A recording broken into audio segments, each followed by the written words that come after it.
Hello everyone. இப்போ நம்ம பார்க்க போகிற டாபிக் வந்து பாடம் 3 குரோமோசோம் அடிப்படையிலான பாரம்பரியம் உயிரி தாவரவியல்ல. அதில் வந்து இப்போ குரோமோசோம் அப்படின்னா என்ன அப்படின்னா, குரோமோசோம் நம்ம இதில் வந்து குரோமோசோம்ஸ் எத்தனை ஜோடிகள் வந்து இருக்குன்னு உங்களுக்கு தெரியுமா? உங்களுக்கு தெரிஞ்சால் ஆன்சர் வந்து கமெண்ட் பாக்ஸில் வந்து கமெண்ட் பண்ணுங்கள். எப்படி அப்படின்னா, அந்த குரோமோசோம்ஸை பொறுத்த வரைக்கும் ஒரு பேர்ஸ் வந்து பெருசாகவும் அடுத்த பேர்ஸ் வந்து சின்னதாகவும் அதுக்கு அடுத்த பேர்ஸ் வந்து அதோட சின்னதாக வந்து அதோட சைஸில் வந்து அந்த தோட்டத்தில் வந்து அடுத்தடுத்து வேரி ஆகுது. இது வந்து ஒரு ரிப்பன் வடிவத்தில் வந்து இருக்குன்னு சொல்கிறாங்க. அந்த குரோமோசோம்ஸ் பேர் எடுக்கும்போது இதில் டிஎன்ஏ டெஸ்ட் எல்லாமே வந்து இந்த குரோமோசோம் பேஸ் பண்ணி தான் எடுக்கிறாங்க. டிஎன்ஏ இதை பொறுத்த வரைக்கும் அடுத்தடுத்து வந்து இதோட டைப் வந்து CGAA. இது வந்து அடினைன் அப்படின்னா அதோட பேர் வந்து தைமின் தான். குவானின் அப்படின்னா அதோட பேர் வந்து என்னதான் சைட்டோசின் தான். இந்த சைட்டோசினை பொறுத்த வரைக்கும் எப்படி வந்து வேறுபட்ட டிஎன்ஏ தொடர் வந்து இதில் இதாகுது அப்படின்னா, குவானைன், சைட்டோசின், அடினைன், தைமின் வருது அப்படின்னா தைமின் கழுத்து என்னதான் வரணும்? அடினைன் வரணும். அடினைன் வராமல் தைமின் வந்துச்சுன்னா இங்கே வேறுபட்ட பண்பு வந்து தொடர் வந்து என்ன பண்ணியிருந்திருக்கு, இதில் வந்து ப்ரெசென்ட் ஆயிருக்கு.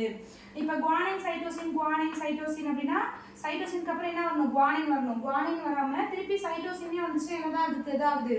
வேறுபட்ட டிஎன்ஏ தொடர் வந்து இதில் ப்ரெசென்ட் ஆயிருக்குன்னு சொல்லி ப்ரெசென்ட் ஆயிருக்கு. இந்த குவானைன் அப்படின்னா 3 பிணைப்பு வந்து இதில் இதாகும். குவானைன் சைட்டோசினுக்கு 3 பிணைப்பு, அடினைன் தைமினுக்கு வந்து 2 பிணைப்புகள் வந்து இருக்கு, பாண்டு.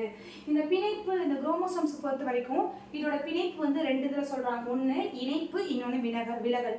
இணைப்பு அப்படின்னா எல்லாத்தையுமே கொண்டு வந்து ஜாயின் பண்ணுறது. விலகல் அப்படின்னா சேர்ந்துருக்கிறது எல்லாமே என்ன பண்ணுது, தனித்தனியாக பிரிந்து போகிறதா விலகல்னு சொல்லி சொல்கிறாங்க. இதில் வந்து என்ன எடுத்திருக்காங்க அப்படின்னா, ஊதா மலர் வந்து நீண்ட மலர், ஊதாவில் வந்து நீண்ட மலரும் சிவப்புல வந்து உருண்டை மலர் எடுத்திருக்காங்க. இது வந்து கேபிட்டல் PL, இது வந்து ஸ்மால் PL எடுத்திருக்காங்க. இது ரெண்டுலேயும் வந்து ஒரு கேபிட்டலும் ஒரு ஸ்மாலும் எடுத்திருக்காங்க. எடுக்கும்போது ரியாக்ட் ஆகி என்ன ஃப்ளவர் கிடைக்குது, என்ன செடி கிடைக்குது அப்படின்னா ஊதா கலர்ல வந்து நீண்ட மலர் வந்து நம்மளுக்கு கிடைக்குது அப்படின்னு சொல்லி சொல்றாங்க. இது F1 ஜெனரேஷன்ஸ். F2 ஜெனரேஷன்ஸ் பொறுத்த வரைக்கும் இந்த கிடைச்ச ஆன்சரை வச்சும் மேலே உள்ள சிவப்பு கலர்ல உருண்டையானதையும் வச்சு இங்கே ரியாக்ட் பண்ணும்போது அடுத்தடுத்த பேர்ஸ் வந்து என்ன பண்றாங்க, இங்கே 4 இதுவும் இங்கே வந்து சிங்கிள் பேர்ஸ் கிடைக்கும் போது இந்த 4 இதே இந்த சிங்கிள் பேரோட வந்து என்ன பண்றாங்க, தனித்து நிற்கிறதோட இணையோட வந்து இதை வந்து இணைக்கிறாங்க. அடுத்தடுத்து எப்படி வந்து ரியாக்ட் பண்ணுது அப்படின்னு சொல்லிட்டு இணைக்கும் போது 6 ஜோடிகள் வந்து நம்மளுக்கு கிடைக்குது.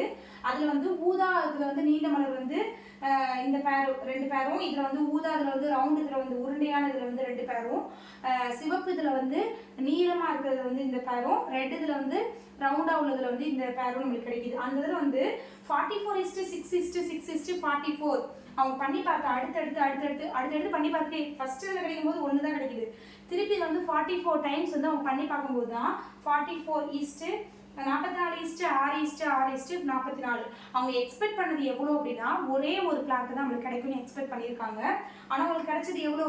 7:1:1:7 கிடைச்சிருக்கு. இதில் இணைப்பில் விலகலை பொறுத்த வரைக்கும் அதே மாதிரியான இதில் வந்து அப்படியே இது ரிவர்சபிளாக எடுத்திருக்காங்க. இது வந்து சிவப்பும் இது வெள்ளை, இது வந்து ஊதாவும் எடுத்திருக்காங்க. எடுக்கும்போது அடுத்தடுத்து வந்து ரியாக்ட் பண்ணி பார்க்கும்போது என்ன இதாகுது இந்த இதுலையும் அப்படின்னா ஊதா கலர் நீண்ட மலரும் ஊதா கலர் ரவுண்ட் மலரும் இந்த 2 பேரும், இது வந்து சிவப்பு கலர்ல வந்து லாங் இதுவும் சிவப்பு கலர்ல வந்து ரவுண்ட் இதுவும் வந்து தனித்தனியாக பேர் கிடைச்சிருக்கு.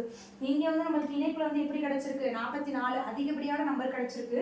விலகல்ல கிடைக்கும் போது கம்மியான நம்பர்லேருந்து நம்மளுக்கு ரேஷியோ மெத்தட் விகிதம் வந்து ஸ்டார்ட் ஆகுது. 6:44:44:6. இந்த இதில் வந்து என்ன அப்படின்னா அவங்க எக்ஸ்பெக்ட் பண்ணது 1:1:1:1. அவங்க எதிர்பார்த்த விகிதம் வந்து ஒரே ஒரு பிளான்ட் தான் கிடைக்குன்னு எதிர்பார்த்துருக்காங்க. அவங்களுக்கு கிடைச்சது வந்து 1:7:7:1. என்ன அப்படின்னா ஊதா நீண்ட இதில் வந்து ஒரு தாவரமும், ஊதா ரவுண்ட் இதில் வந்து 7 தாவரமும், சிவப்பு நீண்ட இதில் வந்து 7 தாவரமும், சிவப்பு ரவுண்ட் இதில் வந்து 7 தாவரமும் தனித்தனியாக உங்களுக்கு கிடைச்சிருக்கு. இதுக்கு அடுத்து வந்து